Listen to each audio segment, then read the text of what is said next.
I am sick and tired of spending $12, $13 a pound on turkey breast at the deli, maybe 10 if it's on sale, or even getting those little Tupperware containers that then have turkey inside in a bag that when you open it, it smells like farts for a couple of seconds. Even they're on sale are $8, $9 a pound. I'm tired of it. I'm putting my fist down. Now that we moved to Georgia and I live in a little bit more of a developed area than where I was just at, I re-upped my Costco membership and I can get some whole unsliced turkey breast at, look at this, $4.79 a pound. So let's just say, for simple math, this is half the price of the stuff that's already sliced. Good little rhyme there. So in this video, I'm going to justify how doing this will offset the cost of your new slicer knife. And I'm going to show you a couple different types of slicers and we'll see how they feel, because one slicer knife that feels good for, say, brisket or a pork loin might feel different for a cold, dense chunk of turkey breast. Okay, I'm going to get started with the Yaxell Hana, and I'm going to give you some brief specs on all of these slicers as well. This little slice. Ah! No fart smell here. If you don't know what I'm talking about, it's a weird thing. Those box turkey stuff, man. I mean, it goes away. It's just that initial, ooh, okay. So, first slicer. This is the Yaxell Hana 9-inch K-tip slicer. This is made with Yaxell's Movac stainless steel, Sanmai construction with a bead blasted finish, coming in at a 58 Rockwell with a octagonal handle that is made of packawood with an ebony color.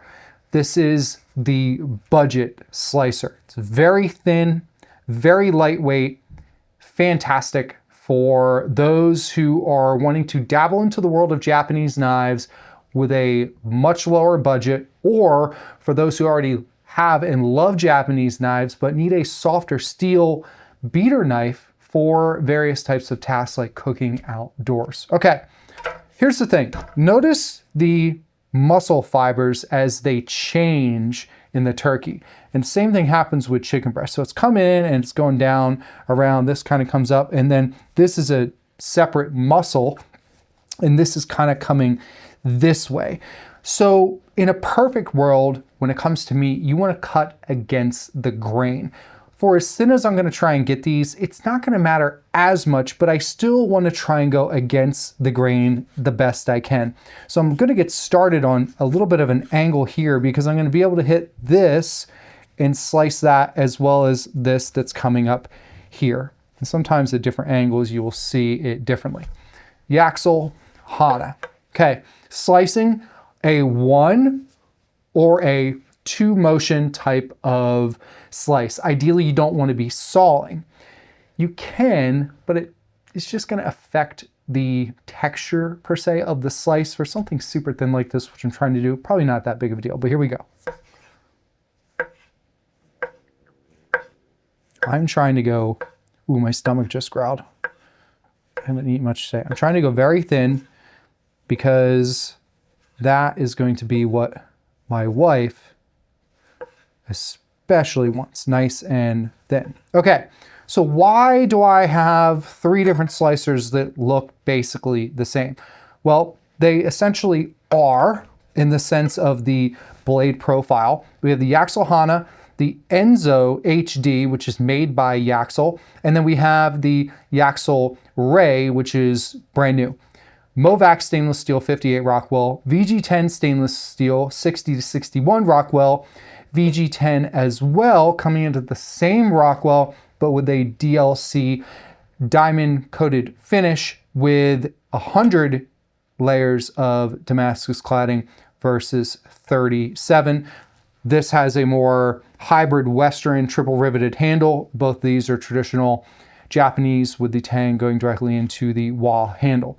So we have 3 knives that essentially, in a roundabout way, you would think that looking at them like this, they're kind of the same, but they feel and perform very differently. So let's check out this Enso HD. A bit more weight with this one, a little bit wider of a blade, and a harder steel. Notice my fingers off to the side of the blade, and it probably will be for every knife that I touch here. Traditionally, or not traditionally, but generally, when I'm holding a knife, I'm at the pinch grip. Base the blade, 3 other fingers wrap around. When you're slicing, sometimes I find that, especially with a dense cold meat like this, you need to put some leverage down into the side as you're slicing, especially to get very thin slices. So maybe not that. For a shorter piece, I'm comfortable in the pinch here.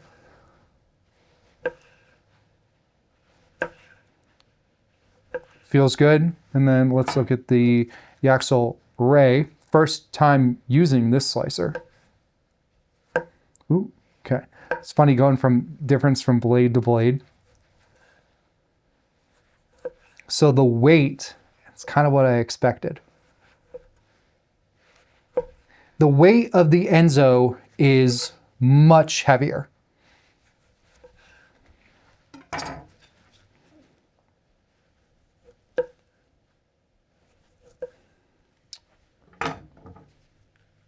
And for a dense, cold meat like this, notice now that it's bigger and I have a 9-inch blade, I'm having to saw a little bit because it's harder to get through. And because, again, it's wet and it's cold and it's dense, sometimes that sawing is just kind of has to happen. It's interesting. The 3 knives that look the same, but they all feel very differently. For this right now, that Enso HD, the weight and the full body feel of the handle feels better for this. Okay, let's go to something, I'm gonna save those for the end. This is the Steelport American 52-100 carbon steel, American steel, with a coffee patina finish. Coming in at a 65 Rockwell. Their heat treatment is pretty wild. Full tang. We've got a single rivet with this maple burl handle, stabilized burl. Steelport end cap. What's interesting about this slicer is you get this curved choil and a bit of a heel height and this rounded belly. This has a very, very full-bodied feel. Now we're gonna see, these are plenty thin enough and good shape and size for milady. This is where you can see how these muscles change. Right in there. Okay, let's go. Quite a bit more weight, a lot more grip, even compared to the Enso. Let's see if we can do this. 1, 2. 1, 2. So I'm pushing down and then I'm letting that tip hit, and I'm pulling back down into the tip of the slicer. Okay, that feels pretty good.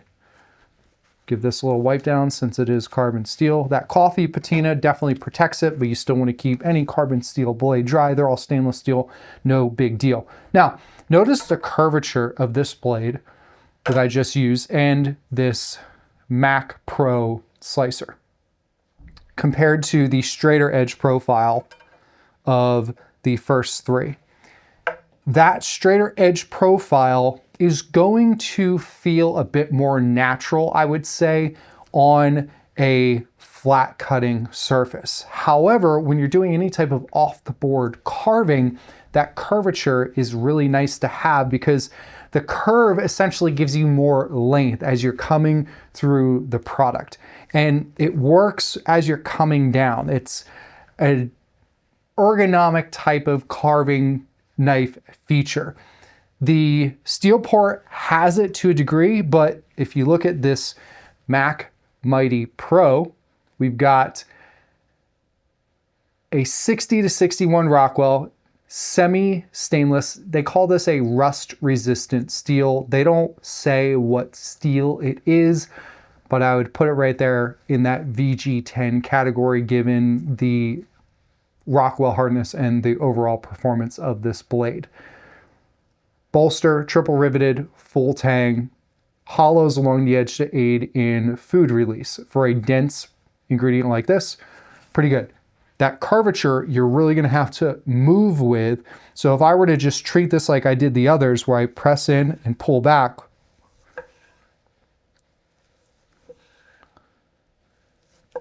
let's see. Yeah, that curve, this feels really good, but the curve, you really got to go all the way up or back, or you can kind of get in and then pull back. Get in with the tip, push that blade down. Notice the flexibility. Look at that. This has got quite a bit of flex to it, which I've never noticed before in using it, but I'm putting a good amount of pressure. Yeah, that's interesting. That's, wow. I mean, I guess I should have known, but I've never really noticed how flexy that is. For something this dense, because I'm putting that inward pressure to help maintain as I'm trying to get that thin edge. So the thing is when you're, not thin edge, thin slice, when you're trying to slice very thin, a lot of times what happens is, depending on your skill set with a knife or just habit, you kind of tend to push out or in or one way or another. So keeping it dead straight, what I found is when doing that, pushing in a little bit so I don't pop out to the right and then end up with, you know, slices that aren't perfect like those. I do that. That right there, that is super flexible. So I'm gonna put this in, I would put this just right in a straight carving knife profile because you might want that. I can't believe I've never noticed how flexible that is. That's wild. I mean, I've used this in other videos and I don't think I've ever even noticed it with those. Interesting. Huh. Okay. Hey, the more you know. Listen, I'm real with y'all in these videos. If I come across something that doesn't make sense to me or is a little odd or doesn't work for the exact application that I'm doing it with, I'm gonna say it. Okay, now, notice the graining, it's mostly this way. So now I'm just gonna turn this and I can cut the rest that way. Instead of working with this long of a slice, I'm now a bit shorter. So let's go with this Enso Hachi 12-inch K-tip slicer. SG2 stainless steel core, Sanmai construction with a synthetic karochi that will not wear off, patina, or anything of the sorts. A two-tone Packwood octagonal handle with a white ring. This has a very straight edge profile, as you can see. Basically, when I'm down like this, the tip of the knife, maybe a 1/4 inch off the board, very, very straight. Interestingly enough, I use this one to slice some cold chicken breast and it worked, but it didn't, there was something about it that I couldn't quite put my feelings, thoughts, emotions, and spirituality into. What the hell am I saying? What I found is that this worked really well for salmon that was raw, and it works really great for beef, different types of beef that I've sliced this with. But I'm giving it another poultry try here because I have a feeling that it may work better for this because of the size. Let's give it a go. Yes. Oh yeah, see, this is where that length, there's no need to saw when you have 12 inches. Push through, boom. That heel height, you can do it in a swift push. My fingers or my knuckles aren't hitting the board. A little too thin there.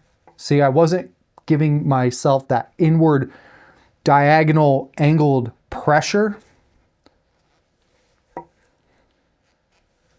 Yeah. Okay. So in my home cooked chicken breast, they were smaller, quite possibly denser as well, because I'm pretty sure I overcooked them. Who's paying attention to that? That does the trick. I'm actually very impressed with that. And the hammered finish, much like the Enso, aiding with less drag and better food release, could also be playing into the equation. But the hollows on the side of the Mac Pro, it felt good going in initially. And let's try this again with a longer.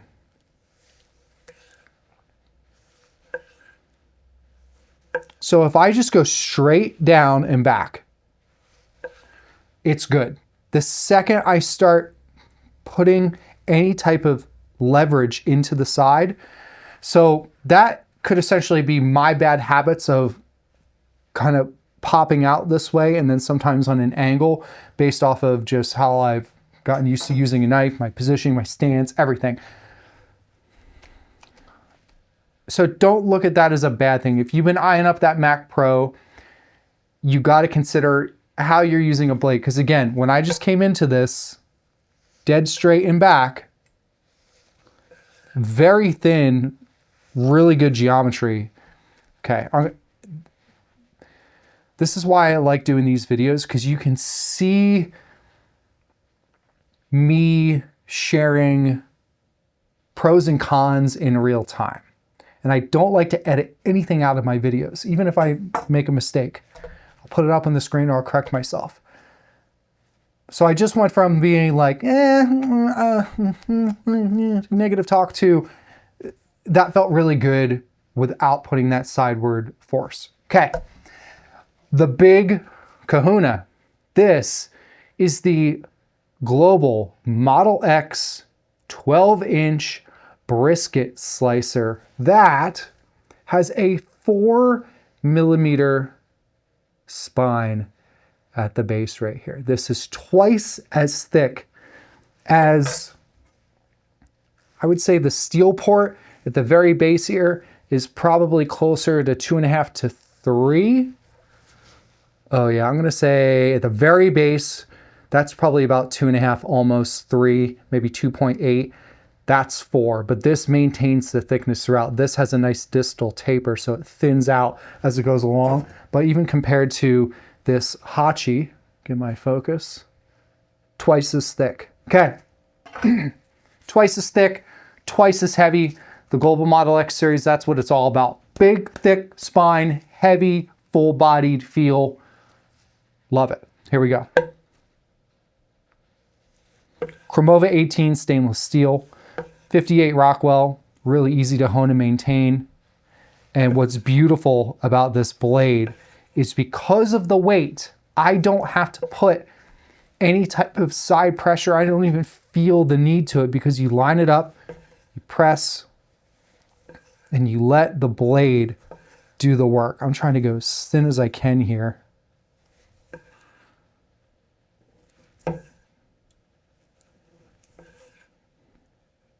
I've used this on a lot of brisket, pork loins. Oh man, there's certain text messages from certain people that you don't want to have pop up because you never know what it's going to be like. It's a friend of mine, he is a cosmetic surgeon, and he was just sending me some before and after photos, which is cool. But anyway, back to the brisket Model X. Back to the Global Model X brisket slicer, thick spine. I've used this on brisket. Obviously, a lot of chicken, cooked turkey, like regular turkey, not this. Pork loin, salmon.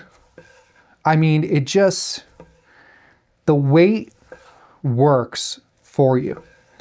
So this is what I can say so far based off of working with this specific turkey, this ingredient, this thickness. It's cold, it's dense. Sometimes you just got to give your turkey a little spank. The longer the blade, the better because of the size. And a bit more weight does you wonders. So if you want to go with a 9-inch slicer and you are cooking or working with ingredients like this on a regular basis, that bit of extra weight in this really,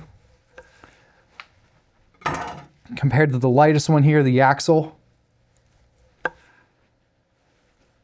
I mean, it feels good.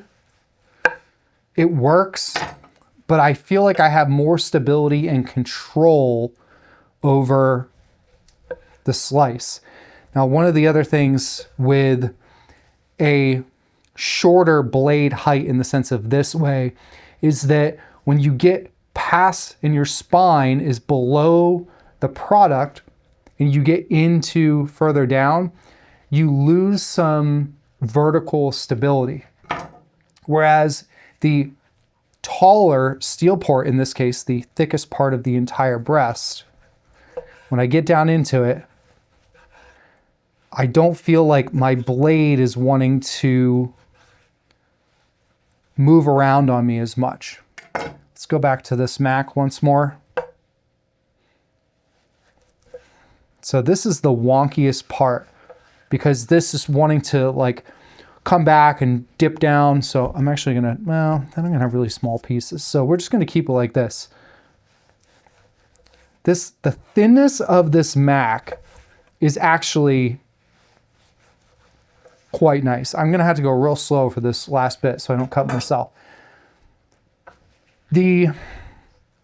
Like I was saying, the height of the blade, like that, the height and the length for a big piece like this, that's, well, regardless from what point, it just feels better. Slicing chicken breast, smaller pork tenderloin, things like that, shorter in length and shorter in height slicer, you're gonna be totally good to go. If you're doing things like this that are much taller and bigger, I'm gonna eat this part for lunch, then I would get yourself something that has a bit more height and length. God, I tell you, just this, especially for the smaller pieces, the weight of this, it's just like butter. Okay, so if I'm saving roughly $5 a pound by getting this from Costco, $5 a pound, we're going through easily 2 pounds a week. I just sometimes eat this for lunch without anything else. My wife makes a lot of sandwiches. That's $10 a week I'm saving. $10, that's $40 a month. 2 months, $80, you're getting yourself, if it's on sale, the Yaxell Hana. 3-4 months, you're getting into the Enso VG10, the Mac. 4 months, 5 months plus for the rest. So if you're eating a lot of lunch meat and you have a wholesale club like Costco or something near you where you can get these, the point of this, of what I'm trying to make, is that the money you'll save in slicing it on your own will pay for your slicer. And then once it's paid for, it's pure profit from there. Business Economics 101. Yeah. Okay. Slicers, saving money on lunch meat. I'm Chef Brandon with CutleryMore.com. Thanks so much for tuning in. Let me know which of these slicers is catching your attention. See you later. Oh, and you can get all these at CutleryMore.com.